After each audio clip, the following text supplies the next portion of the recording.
Merci beaucoup, Monsieur le Président. Ce n'est évidemment jamais un événement secondaire de voir les peuples dire non quand ils sont interrogés sur l'avenir de l'Europe et nous ne pouvons pas, nous ne devons pas ignorer ce non. Je pense qu'il faut au contraire le regarder en face et tenter d'y répondre. Pour moi, il y a deux questions qui sont devant nous. La première de ces questions, elle tient à la démocratie. Les citoyens attendent de l'Europe lisibilité, visibilité, compréhension, explication, pédagogie, accompagnement. Et cette question, elle est pour tout le monde, pas seulement pour les gouvernements nationaux, elle est aussi pour les institutions européennes et plus particulièrement pour la Commission et pour le Conseil. Ça, c'est la première question.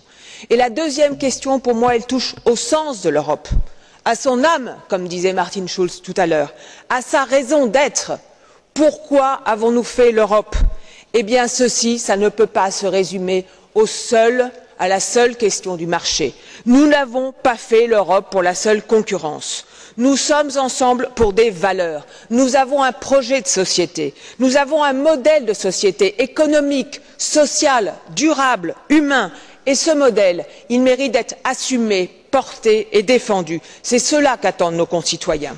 Depuis le traité de Rome, le monde a considérablement changé.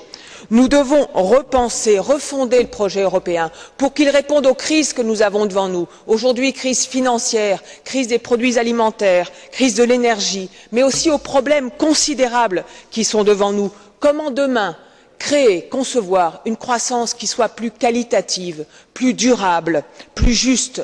Comment demain réduire les inégalités? Comment parvenir à un nouvel équilibre du monde? Comment repenser la question des pays en voie de développement et notamment de leur autosuffisance? Voilà l'ensemble des questions auxquelles nous devons apporter des réponses et je pense qu'il est plus que jamais temps que l'Europe se remette enfin à faire de la politique. Je vous remercie.